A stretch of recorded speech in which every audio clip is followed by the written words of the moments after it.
Bienvenidos al cierre de los mercados en Primera Página Televisión, el espacio donde revisamos el comportamiento de la Bolsa de Nueva York y los mercados de la integración NUAM.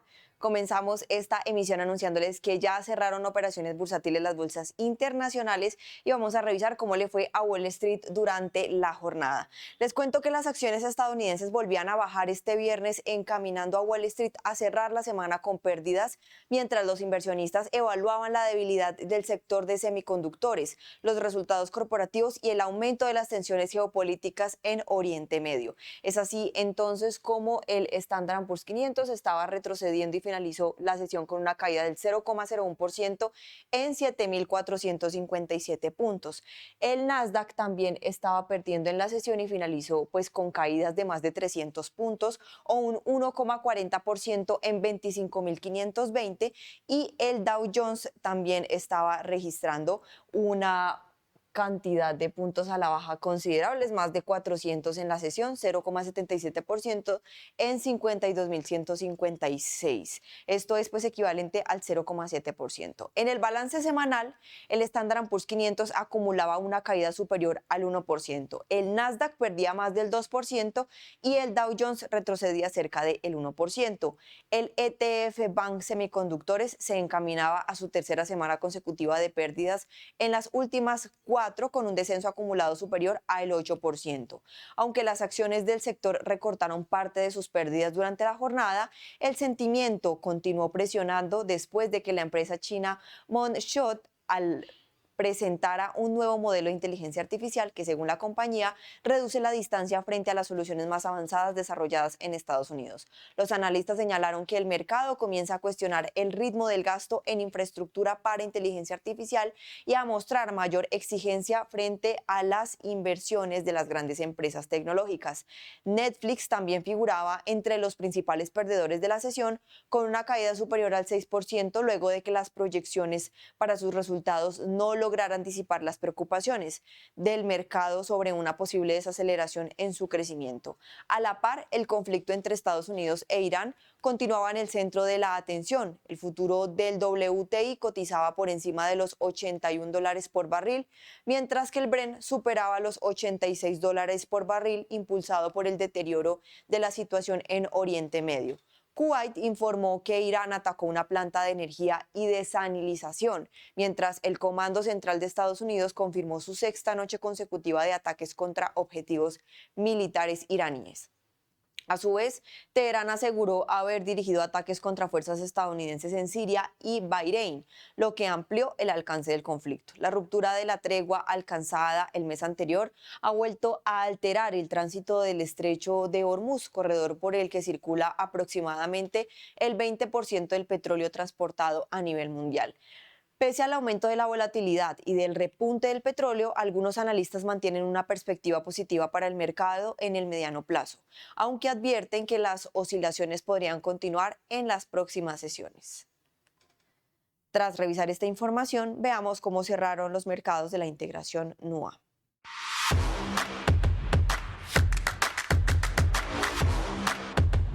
Es así como la Bolsa de Valores de Colombia finaliza con una caída en su principal índice, es decir, el MSCI Colcap, del 1,14% en 1.839 puntos. Por su parte, acciones como por ejemplo Davivienda, Nutresa, Promigas, Grupo Sura de la Acción Preferencial y Banco de Bogotá fueron algunas de las acciones que presentaron mayores pérdidas en la jornada, siendo Davivienda de la Acción Preferencial la que obtuvo menor desempeño en la sesión, 2,42%, seguido de Nutresa, que bajó 2%, Promigas retrocedió 1,95% y Grupo Sura de la Acción Preferencial también bajó 1,33% en la sesión de hoy. Por su lado, acciones como Ecopetrol, Grupo Sura, Grupo Argos, Corficolombiana y Cibes de la Acción Preferencial finalizaron la jornada en positivo. Ecopetrol aumentó 1,94%, Grupo Sura avanzó 1,85%, Grupo Argos subió 1,36% y Corfocolombiana avanzó 1,24% en la sesión. En noticias del mercado colombiano, la Asamblea General de Accionistas de la Financiera de Desarrollo Nacional designó a Javier Díaz Fajardo como el nuevo miembro de su junta directiva en reemplazo de Rodrigo Galarza, quien presentó su renuncia como miembro patrimonial del octavo renglón. Díaz fue nominado por IFC y hará parte del órgano directivo hasta el 31 de marzo del 2027. Díaz Fajardo fue expresidente de Bancoldex entre el 2019 y 2025, periodo en el que lideró el crecimiento de los activos del banco hasta 3.000 millones de dólares y su transformación hacia un modelo de crédito directo a empresas. También ha ocupado cargos en la Bolsa de Valores de Colombia, Grupo Aval, Renta 4 Global y el Banco Interamericano de Desarrollo, además de participar en el desarrollo de la plataforma de financiamiento colaborativo Ascenso. De otro lado, Fitch Ratings asignó la calificación AAA al programa de emisión y colocación de bonos con destinación específica de Bancoldex por hasta 5 billones de pesos con una vigencia de colocación de 5 años y plazos de emisión entre 12 y 130 meses. La calificación se ubica en el mismo nivel de la del emisor debido a que los bonos serán obligaciones senior y no subordinadas y tendrán como garantía el patrimonio del banco. Los recursos del programa general se destinarán a financiar las operaciones activas de Bancoldex, mientras que las emisiones etiquetadas se utilizarán exclusivamente para financiar o refinanciar proyectos elegibles. Fitch mantuvo la perspectiva estable de la entidad y señaló que sus calificaciones reflejan la expectativa del apoyo del gobierno colombiano y del papel de Bancoldex como banco de desarrollo empresarial.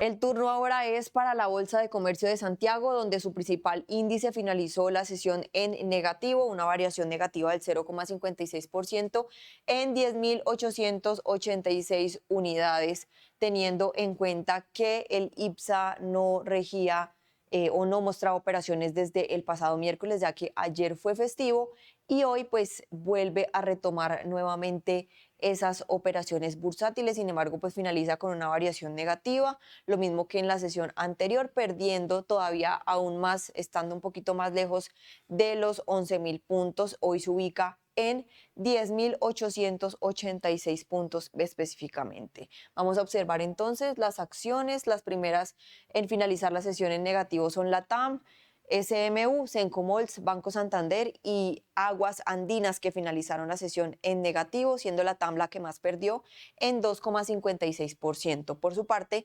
Compañía de Cervecerías Unidas, Parque Arauco, Copec, Itaú Chile y Mallplaza finalizaron en positivo, siendo la Compañía de Cervecerías Unidas la que más tuvo mejor desempeño en la sesión de 1,58%.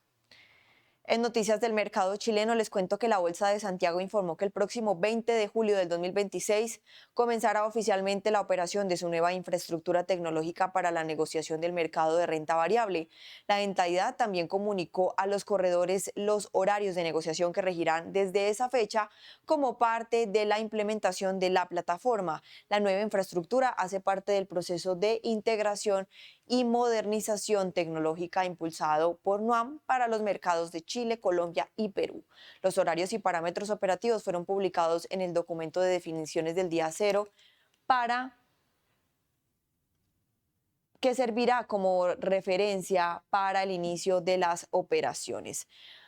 De otro lado, les cuento que Moody's Ratings señaló que la demanda mundial de minerales críticos mantiene una tendencia de crecimiento impulsada por la electromovilidad, la inteligencia artificial y los centros de datos, aunque advierte que América Latina enfrenta desafíos estructurales, regulatorios y de financiamiento que podrían retrasar el desarrollo de nuevos proyectos.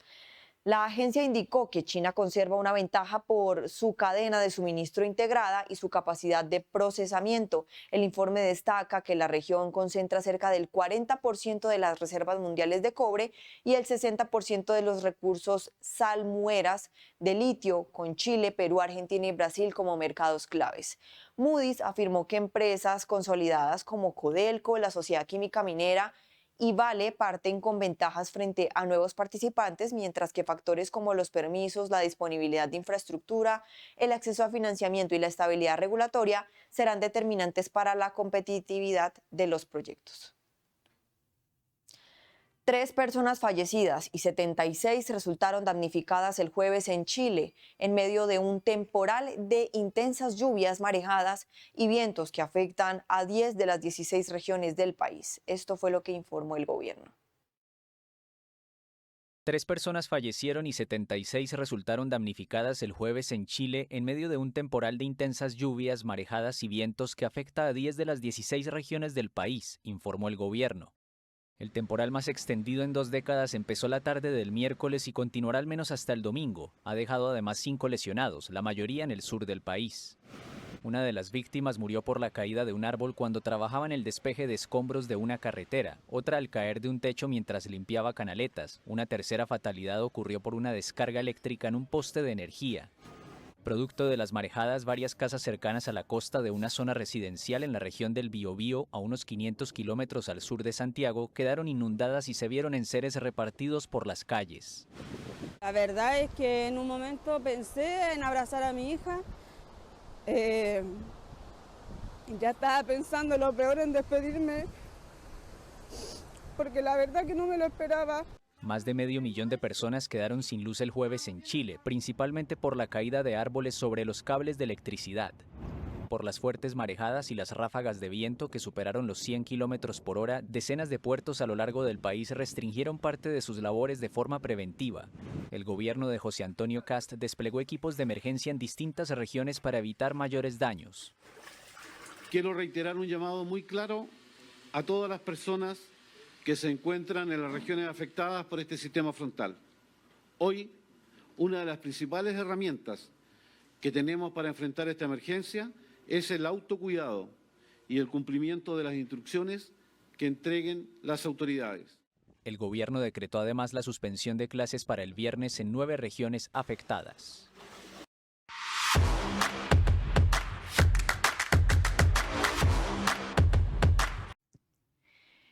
Siguiendo entonces con las bolsas que integran Nuam, el turno es para la Bolsa de Valores de Lima, que finaliza con un aumento del 0,16% en 57.220 puntos. Por su parte, el Select finaliza con caídas 1,27% en 1.504 unidades. Vamos a observar las acciones con menor desempeño fueron Panoro Minerals con una baja del 5,50%, la pesquera Exalman retrocedió 4,90% y la compañía de minas Buenaventura bajó 3,01%, mientras que Unión de Cervecerías Peruanas, Southern Copper Corporation, Cementos Pacasmayo y Alicorp fueron las 4 acciones que tuvieron mayor desempeño en la sesión, siendo Unión de Cervecerías Unidas la que más ganó un 4,86% en la sesión. El Banco Central de la Reserva del Perú estimó que el arancel promedio ponderado aplicado a las exportaciones peruanas hacia Estados Unidos podría aumentar hasta un 8,4% si se aprueba la propuesta de la Oficina del Representante Comercial de Estados Unidos, lo que representaría el nivel más alto desde la entrada en vigencia del Tratado de Libre Comercio entre ambos países. La entidad indicó que la propuesta contempla un arancel del 12,5% para Perú a partir del 24 de julio, lo que afectaría especialmente a productos como los arándanos, uvas, espárragos, textiles, confecciones, productos pesqueros, joyería y manufacturas. El informe señala que el 56,8% de las exportaciones peruanas a Estados Unidos no cuenta con exoneraciones frente a los nuevos gravámenes, mientras que el 43,2% mantiene beneficios arancelarios.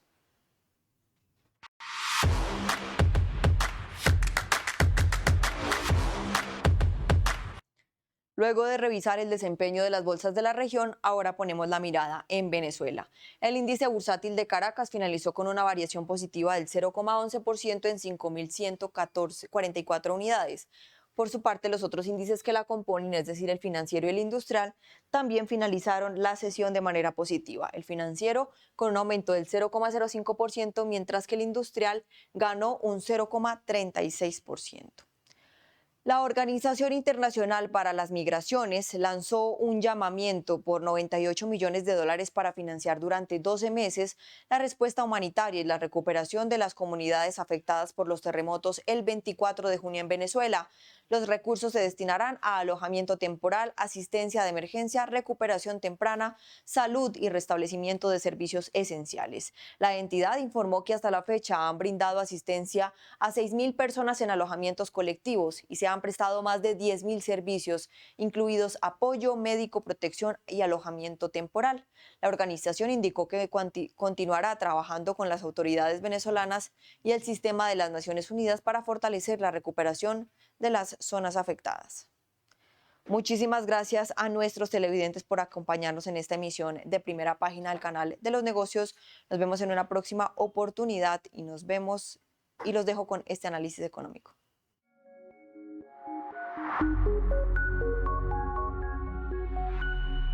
Hola, bienvenidos a un nuevo capítulo de Visión de Estrategia de BTG Pactual Asset Management. Estamos con Hernán Martín, gerente general de la administradora. Hola, Hernán.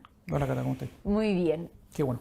Oye, los mercados siguen al alza, ha sido un buen mes, a pesar de que hemos tenido un poquito de ruido, pero ¿qué han sido los titulares que a ustedes o al equipo y a nosotros, verdad, hemos estado tomando atención durante este mes? Yo creo que vamos a estar súper sesgados en esta conversación porque afuera están pasando cosas, un poquito más de lo mismo, Sí. pero lo que está pasando en Chile creo que es infinitamente más importante, por lo menos para nosotros, para todos nuestros inversionistas, y creo que nos jugamos un partido de los próximos 20 años en las próximas semanas. Entonces, el tiempo ha estado más dedicado acá. Afuera ha pasado un poquito brevemente, no sé, Kevin Warsh se hizo cargo de la Fed, su primera reunión, un discurso más hawkish. La Fed internaliza, o la curva internaliza alzas de tasa, volvió a subir en fondo la temperatura en el Medio Oriente, sí. Obviamente el petróleo subió una alza de $10 adicional a los niveles que estaba antes, que ya había llegado a los niveles previos de la guerra. Los resultados han seguido saliendo súper positivos, las compañías ligadas a semiconductores, microchips siguen volando, o sea, la verdad que esa película se mantiene y curiosamente a mí me llama mucho la atención las valorizaciones con todo lo que está pasando. Pero bueno, se publicó el viernes antepasado la propuesta de régimen de inversión de la AFP, que es algo que venimos discutiendo hace mucho rato en esta instancia. Estábamos esperando esto porque se demora mucho, ¿no? Hace mucho, le hemos dedicado harto tiempo, es un documento bien extenso, bien leguleyo, y obviamente cambia estructuralmente la manera, que era cosa que sabíamos, lo importante ahora ya tenemos los números, sabemos cómo cambia, ¿ya? Y eso es súper relevante a la hora de estimar impacto en el mercado. Creo que es súper destacable la propuesta. Yo quiero ser más positivo que negativo respecto a la consideración. Partamos de la base que es una norma en consulta, por ende el mercado están todos revisándola y van a hacer sus comentarios. Eso es hasta el 31 de julio. Y un poco para que la gente un poco entienda de qué se trata esto, pasamos de los multifondos de la ALE, que era conocido, a los fondos generacionales, que van a ser 10 fondos generacionales, con políticas de inversión que cambian unas con otras. Se plantearon 10 tipos de activos según anclas, la edad de las personas, según ¿cierto? la edad de las personas. Son cortes cada 5 años. O sea, el primer grupo tienen hasta los 35 años, después cada 5, y el último es mayor de 75. ¿Ya? Y se estipulan 10 tipos de activos, en los cuales se hace la connotación de activos de protección y activos de crecimiento. Le hace activos de menos riesgo, activos de más riesgo, para simplificarlo. ¿Ya? En lo que son activos nacionales son 3 índices: un índice de acciones nacionales, un índice de gobierno nacional y un índice corporativo, de deuda corporativa, son 3. Después hay 5 de activos internacionales, de los cuales 2 son de renta variable desarrollada y renta variable emergente. Y hay 3 de renta fija internacional, que es renta fija emergente, renta fija de investment grade y renta fija high yield. Y hay 2 de activos alternativos, lo cual hace la connotación de capital privado y un bucket que es otros. Ese es el big picture. Okay. ¿Ya? ¿Dónde vienen los espacios de mejora? Para ponerlo en esos términos.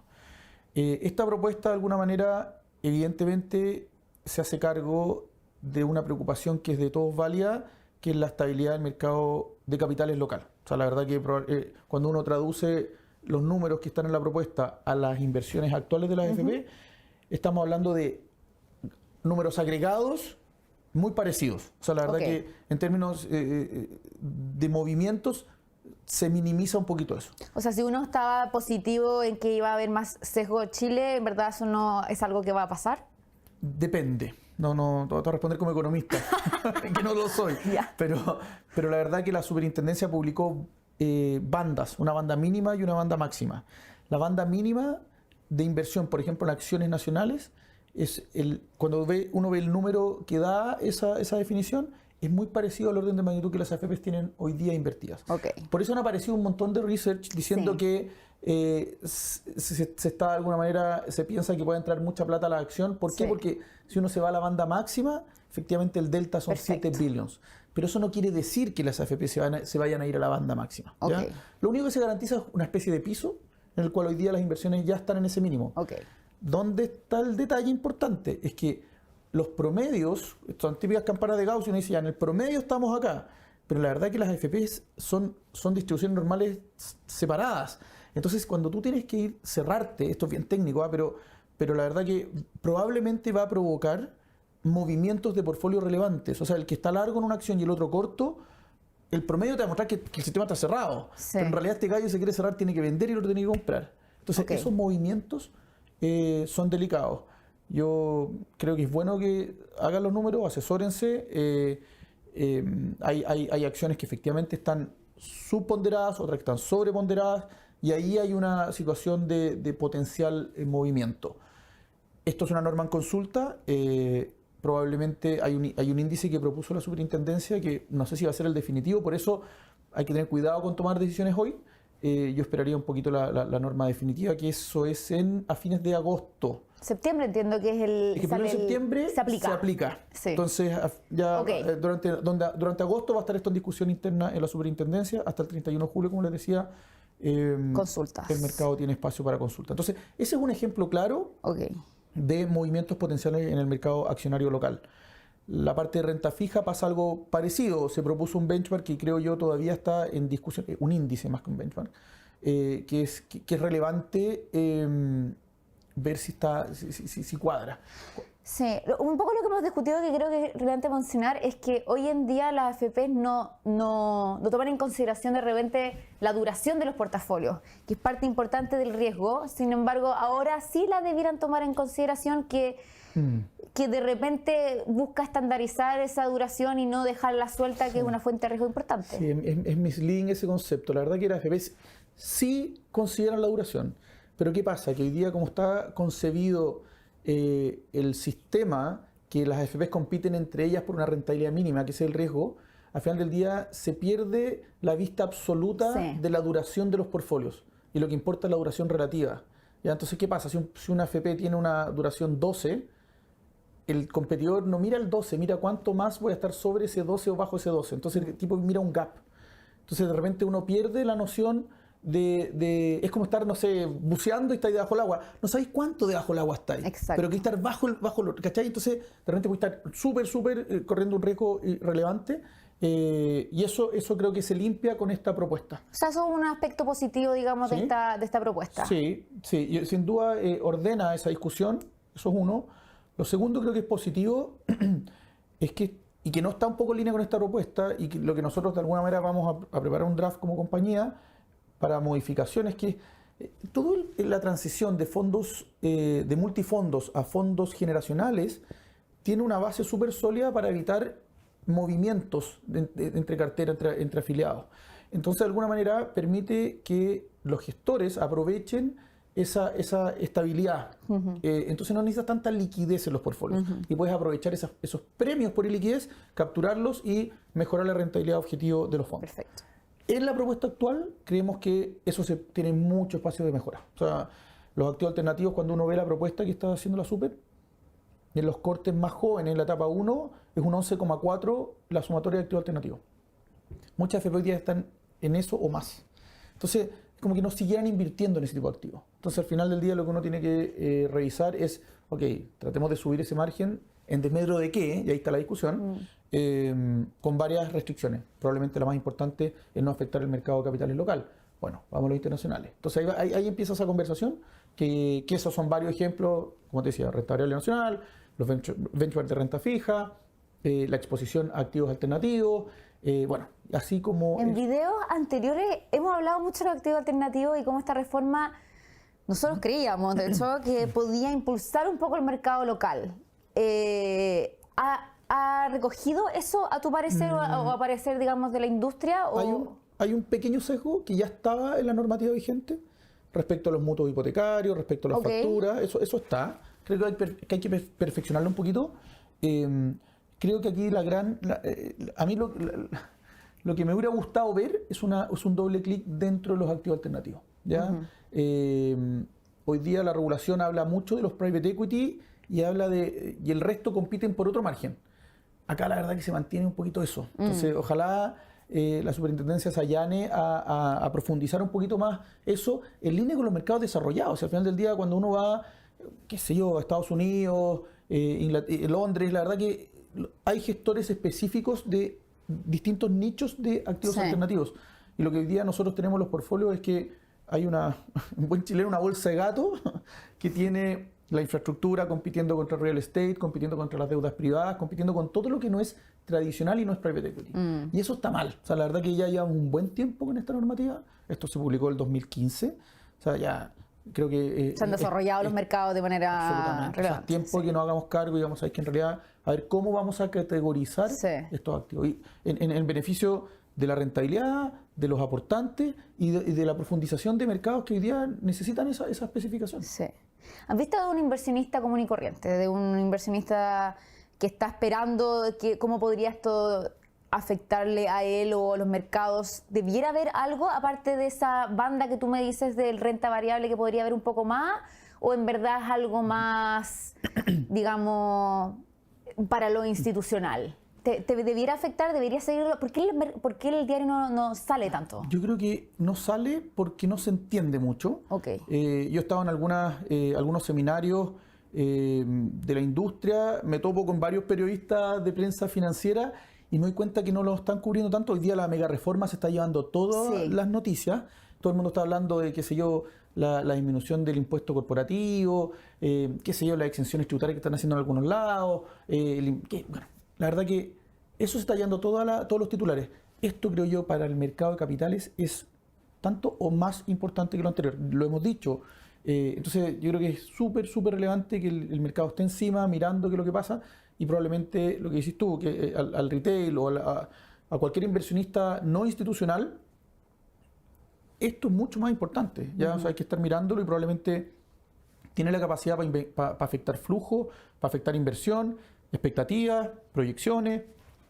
Olvídate, un montón de cosas que son súper relevantes.